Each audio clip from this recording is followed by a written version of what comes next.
I love checking how much money have I made today. So far today, $3,570.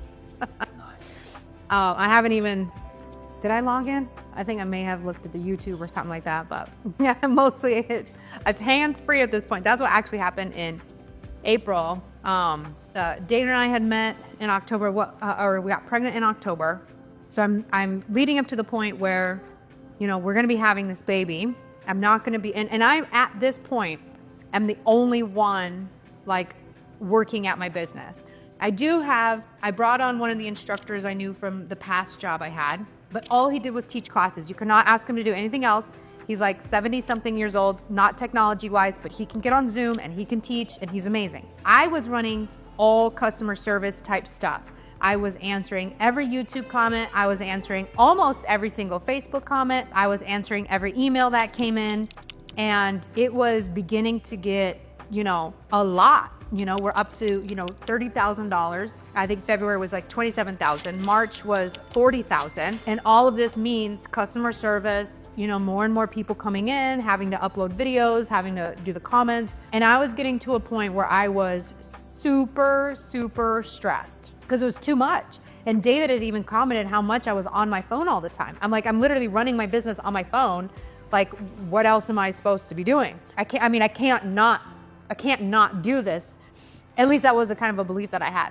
And I came to visit Arizona because her son was born in April, and I was staying not too far. I was on this, like, there was like a lake with a track all around it, and I was walking it, and I remember being on the phone, kind of yelling and screaming at David about how this is too much, it's overwhelming, I can't do this anymore, something needs to be different. There's moments where she calls me and says, oh my God, this is the best decision I've ever made. I'm so pumped, like what I get to do and what I get to create is gonna be out of this world. And then there was other times she would call me and go, what the hell am I doing?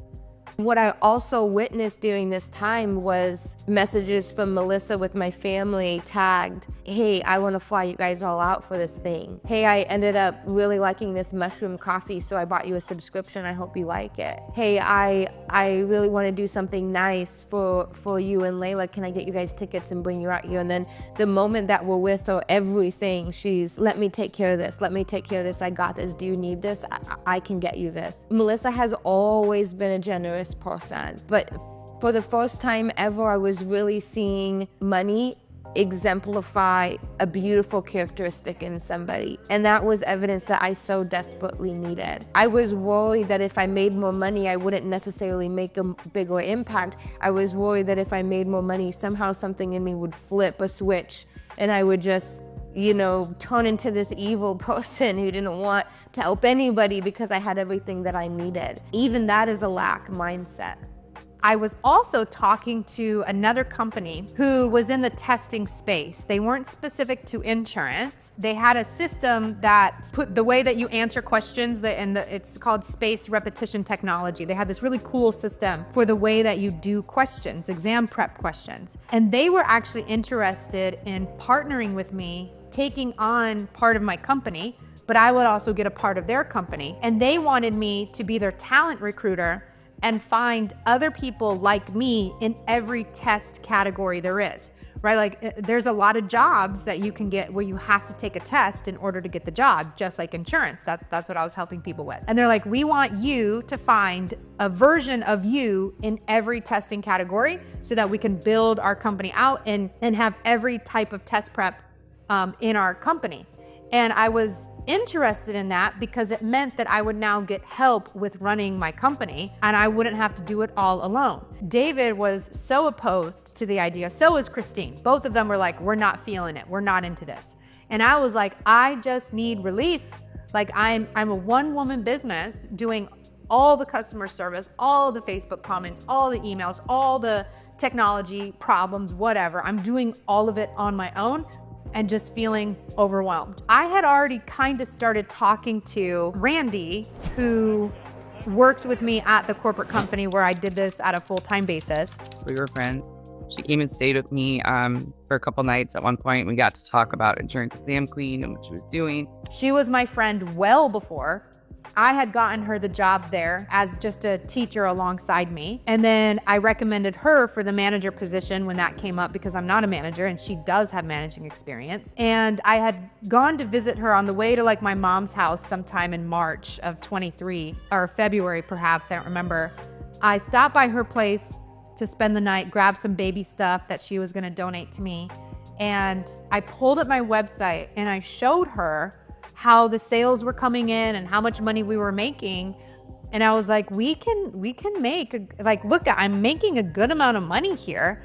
And I made a joke, if you could pay me this much, I'm yours. And I had told her how I had some ideas, but she was the main breadwinner for her family. She needed a certain amount of money to be able to sustain that. She also needed health insurance. And it's not, at the time, I didn't feel like I could give her what she needed, but I was like, if there's any way that you want to become a part of my company, I would love to have you. There just wasn't going to be a workable way for that to happen that we could foresee at that time. And that was probably thinking February. So April, I'm running around the lake screaming at David that I can't possibly manage all this stuff. I get onto a call with Christine, telling her all this stuff. And she's like, okay, how much are you making? And I'm like, well, this month, we're at 20,000. It looks like it's going to be a, $40,000 month. And she's like, and we can't hire Randy? I was like, well, I don't know. I would be nervous to take that on. It's one thing to take all the risk as an entrepreneur, bringing in enough money. And this is where I had to really work on my money beliefs. So much of my journey was not changing my strategy or doing something different. It was changing the way I believed money works and how my relationship with money changes how I'm able to receive money. I was super nervous, but I knew someone was gonna have to help me run the company because I was gonna be having a baby in just a few months. And I knew I would have to focus on my baby. And the company that wanted to buy me, David and Christine were adamant that we should not do that. They had the gut feeling that I didn't have. I was just so stressed and overwhelmed, I didn't care. Somebody just help me. So they said, instead of selling the company away, instead of having other people involved like that, why don't you just hire Randy? So I sent her a text. And a couple of weeks later, she called and said, put in your 2 weeks. I can pay you that much. I was like, I want to pay you this amount of money. You can be the COO. I want you to run things. You're a manager. You know what you're doing. I just want to be the content creator. She texts me back. She's like, oh my God, are you serious? This is amazing. Yes, yes, yes. Of course I say yes. Because she herself was getting so stressed at the corporate company we were working at. I was not happy there and she knew it and we kept in touch. They did a merger with another company. Things got really weird. It was really stressful. She had a baby and she stopped producing milk because she was so stressed out and it really bothered her. And she just was struggling every day. She was in meetings that she hated and that were annoying. And she knew how I operated and she was like, yes. So she did take a bit of a salary hit. I at the time couldn't offer any benefits, but she was like, yes, I'm on board for this. I left right away. After 6 years at the company, I left. That day, I put in my 2 weeks. I made a quick phone call to my husband and said, trust me. And he did. And then I called and put in my 2 weeks and joined her on insurance exam queen. So she got started in April. April ended at $36,000 a month. And then May was $40,000. And in May, I'm getting her trained on everything. So she's learning the systems. I'm teaching her how the website works, teaching her the emails, all the things that we need to do to run the business. And so in June, I have the baby. I completely disengage from the business. I mean, every once in a while, if I'm bored and doing something and not totally sleep deprived, I would check on Facebook or the YouTube, but none of the actual activities of those are activities of running the business, but nothing that felt too heavy, just fun and light, answering student questions in Facebook and YouTube. But she pretty much ran the business for the rest of the year so that I could focus on the baby.